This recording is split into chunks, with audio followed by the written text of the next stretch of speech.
In a remote corner of ancient East Asia, far from the gaze of kings and chronicles, there existed a ceremony so secretive, so spiritually harrowing, that those who survived it rarely ever spoke again. Not because they didn't want to, but because they weren't allowed. Every girl between the ages of 9 and 13 in a secluded mountain province was summoned once in her lifetime, brought into candlelit caves beneath their ancestral village, blindfolded and stripped of identity.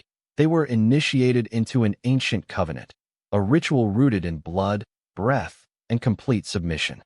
The cost? A vow of silence. 3 decades of quiet obedience. 30 years of carrying the burden of what they had witnessed and what they had become. Archaeologists dismissed the oral tales as superstition. Historians overlooked the few recorded whispers. But recently, fragments of forbidden texts, unearthed journals, and a single survivor's confession have cracked open the vault of this hidden tradition.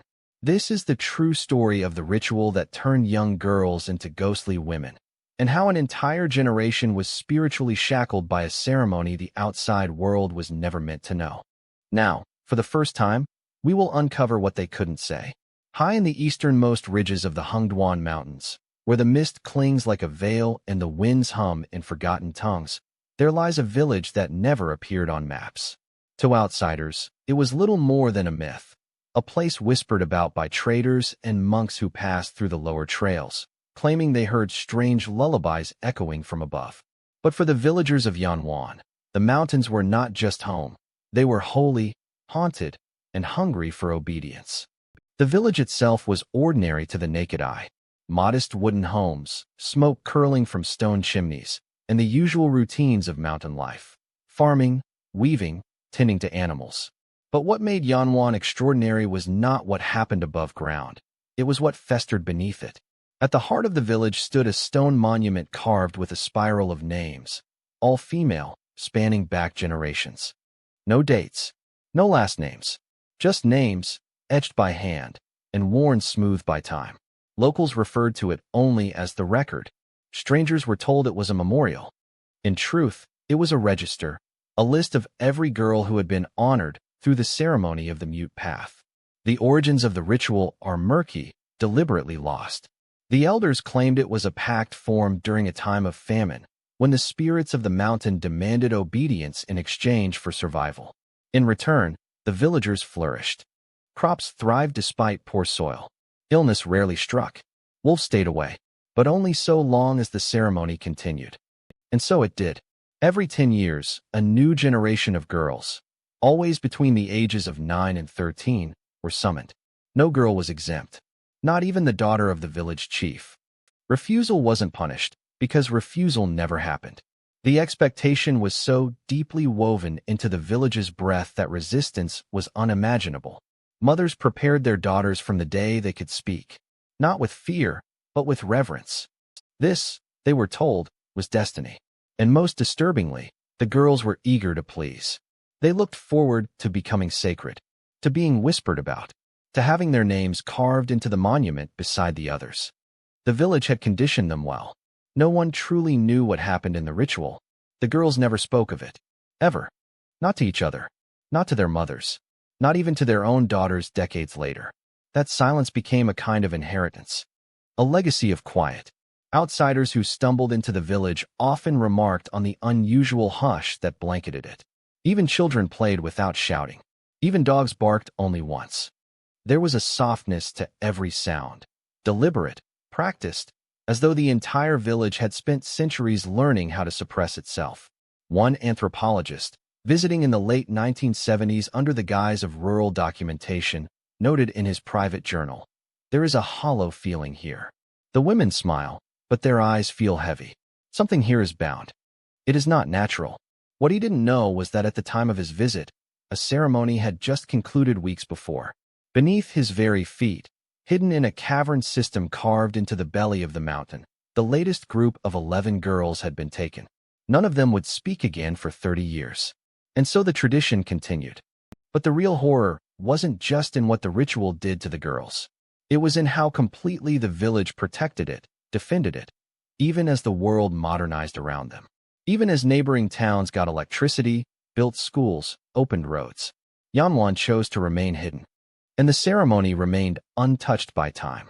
That is, until the year 2005, when the unthinkable happened. A girl returned from the ceremony and whispered a single word: help. In a village where silence was sacred, a single word became a thunderclap. The girl's name was May. She was 12, bright-eyed, and unusually curious, even for a child of Yanuan. Her mother was a respected herbalist.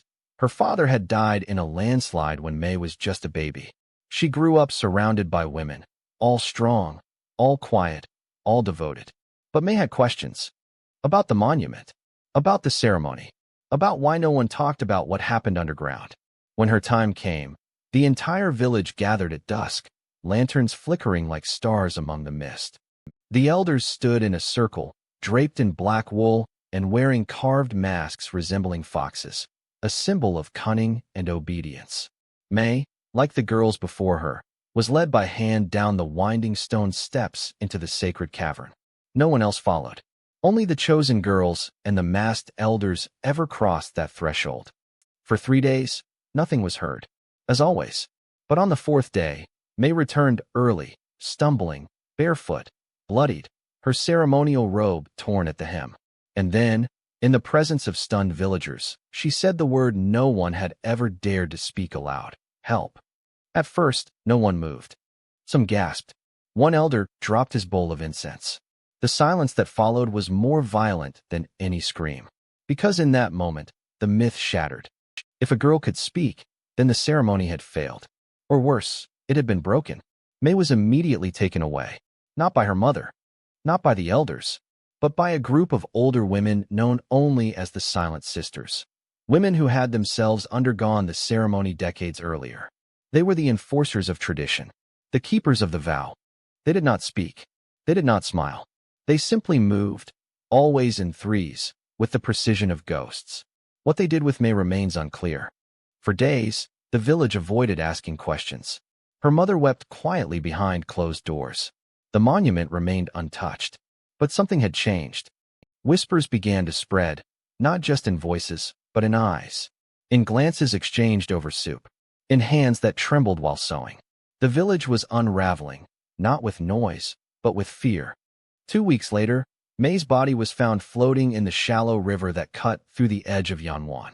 Her mouth was sewn shut. The elders declared it a tragedy, a fall, perhaps, an accident. But no one believed it. And then the avalanche came. Literally. That winter, the mountains roared. A slab of ice the size of a temple broke free and tumbled down, crushing a third of the village.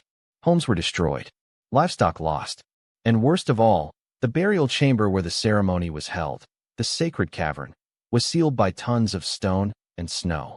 The villagers interpreted it as punishment. May had broken the vow. The mountain spirits were angry. The elders decreed a village-wide silence for 30 days.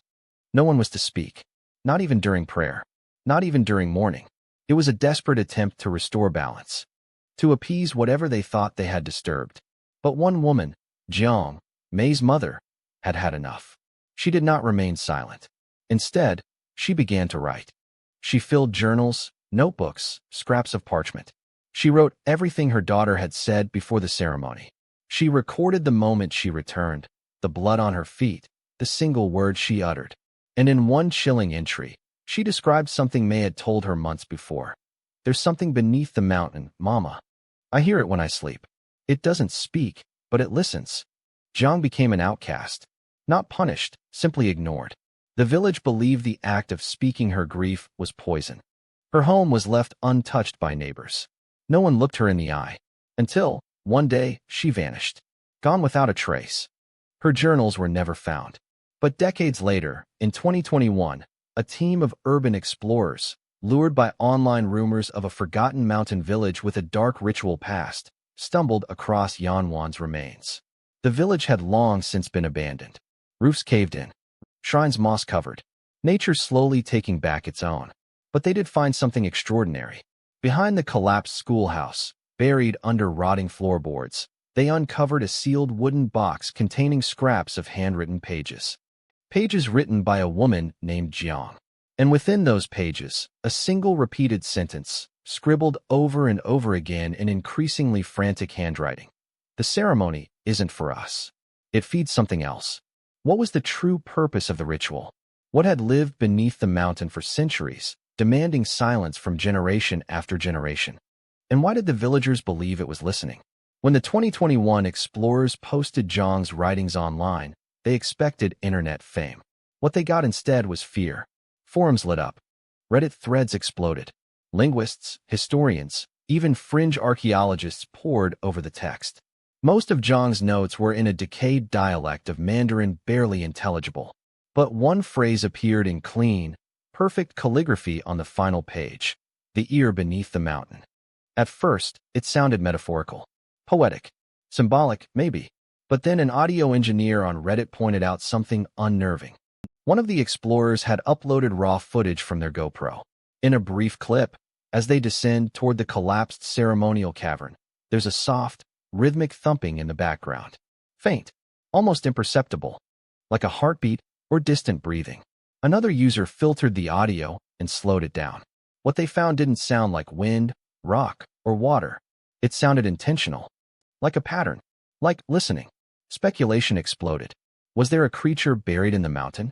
A parasitic entity that thrived on silence, feeding on the psychic stillness of an entire village for generations? Or had the silence itself become a ritual magnet, drawing in something that could only survive in places untouched by noise? It wasn't the first time something like this had been rumored. A professor from Kyoto University shared a suppressed research paper on geosentient echo-entities, theorized life forms that exist in vibrational planes below human auditory perception. According to the theory, certain geological formations can create resonant voids, zones of eerie quiet, that some believe harbor sentient presence. These echo-entities don't speak. They listen, constantly. And in return for this sustained listening, they demand silence, an offering, not in blood, but in behavior, in obedience. The longer the silence, the more fed they become. If broken, they become unstable and dangerous. The mountain above Yanuan, with its unusual magnetic field and limestone calcite resonance, was a textbook candidate for such an anomaly. Still, most dismissed it as creepypasta, until a second discovery changed everything. An amateur spelunker named Dylan Haynes traveled to Yanuan in early 2022, hoping to map the burial cavern, which the avalanche had sealed for over 60 years. He brought seismic imaging gear, thermal sensors, and most importantly, microphones designed to pick up ultra-low frequencies. He never reached the cavern. Halfway through his descent, Dylan's equipment began malfunctioning. His GoPro captured him speaking aloud. "It's too quiet down here. Like, I can't even hear my own heartbeat." 30 minutes later, all signals from Dylan ceased. When local authorities reached the site 4 days later, they found his equipment intact, batteries charged, but no sign of Dylan, except for his notebook, left neatly by the entrance to the cavern. On the last page, he'd written, "It's still listening. I said one word, and now it knows I'm here." The page ended in a jagged line, the pen tearing the paper, as if Dylan had been yanked mid-stroke. Search efforts were abandoned after several rescuers reported overwhelming pressure in their ears and disorientation while near the mountain's base. The mountain had claimed another. Zhang's warning echoed louder than ever. The ceremony isn't for us. It feeds something else. So what was the ceremony? The few decipherable pages hinted at a chilling possibility. The ritual wasn't about purity or coming of age. It wasn't even about tradition. It was a containment protocol. The chosen girls weren't chosen for sacrifice. They were chosen for connection. Like human antennas, each one passed through a multi-day sensory deprivation ordeal underground, not to be silenced, but to listen back, to bond with the entity, to assure it that the silence above remained intact, to say, in a language beyond words, "We still obey. We still serve." May broke the bond. She spoke, and whatever lay beneath that mountain, dormant for centuries, stirred. The avalanche hadn't been nature. It had been a warning. In late 2022, an independent journalist named Lena Zhao arrived in what remained of Yanuan. Unlike others, she didn't come to explore. She came to bury the story. Lena's grandmother had grown up in a neighboring village and whispered of Yanuan's quiet curse. She told tales of strange men who visited once a year, dressed in black robes, faces veiled, who brought herbs and dried fish and asked for only one thing in return: your silence. For the girl, the village elders always agreed. No records, no questions, just silence. Lena thought it was superstition, folklore. But the deeper she investigated, the more she uncovered signs of something orchestrated. Documents erased, families relocated, old maps of the region marked with black symbols resembling ears. A 1961 Chinese state directive had even labeled the mountain Zone T03, acoustic sensitivity, do not disturb. Why would a government care about acoustics? Why was there no military presence after the avalanche? Why were locals paid to stay quiet? Then Lena found the girl. Not May. Her fate was still unknown. This was a different girl. Younger. Barely 10. She lived with a monk in a crumbling monastery 30 miles from Yanuan. She didn't speak. Not even a whisper. But she listened, intensely, constantly. Eyes wide, head tilted, as if she were always waiting for a sound that never came. The monk called her the new vessel. He said, when May broke the chain, the ear beneath the mountain grew restless. We tried to calm it, but the silence had already been stained. Another was chosen, one who would never speak, one who would always listen. Lena asked why they didn't just let it die, let the silence fade.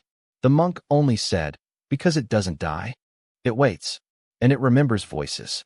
She pressed him further, demanded to know what the entity was. A demon? A spirit? A buried alien intelligence? The monk hesitated, then whispered, it's not a being. It's not a god. It's the echo of obedience. The shape of submission made real. A thing born when people fear noise more than death. That night, Lena stayed in the monastery. At 2:14 a.m., she woke to total silence. Not the peaceful kind. Not even the heavy hush before a storm. This was wrong. Unnatural. Her breath made no sound. Her heartbeat was gone. The room felt like it was underwater or inside a vacuum. Outside, the forest had stopped. No crickets. No rustling leaves. No wind. Just pressure. Like something massive was pressing down on her eardrums. Then came a voice. Not aloud. Not in her ears. Inside her. You've spoken too much. She ran. But she wasn't followed. Because it didn't need to follow. It was already inside. From that night on, Lena couldn't stop hearing it. Even in Tokyo, New York, London, it followed her. The silence. The pressure. The voice. She stopped speaking publicly. She deleted her blog. She never published her documentary. She tried, once, to scream it all out, to drown the thing in noise, but all she managed was a whisper. It knows I'm still listening. By early 2023, Lena disappeared. Her final email to a fellow journalist simply read, the ceremony wasn't about silence. It was about surrender. And I think we've already failed. Back in Yanuan, the ruins remain. Locals avoid the area. Hikers say they hear nothing but their own footsteps, until they don't. And if you stand near the collapsed cavern long enough, some say you feel it. That presence. Listening. Waiting. Judging. And if you dare to speak, you might not die, but something will remember your voice. And it will wait until you're alone. Until the world goes quiet. Until all you can hear is it. So what was the Yanuan ceremony? A ritual? A psychological experiment? A government psyop gone wrong? Maybe it was something much older. A cultural scar, passed down across generations, cloaked in silence, wrapped in fear, and buried beneath a mountain that listens. Whatever it was, one thing is certain, it wasn't about worship. It wasn't about sacrifice. It was about control. Control over voice. Over truth. Over those who dare to speak when silence is demanded. And it leaves us with a terrifying possibility. What if the real monster isn't buried in the mountain? What if it's everywhere silence is enforced? In censored countries. In controlled media. In families who bury trauma under traditions. In every whispered, don't talk about that. What if the thing under Yanuan isn't supernatural at all, but a mirror of us? A reflection of every time we chose silence over truth. Of every time we let injustice go unspoken because it was easier, because it was safer, because we were afraid of what might listen. Yanuan may be lost, but the story is not.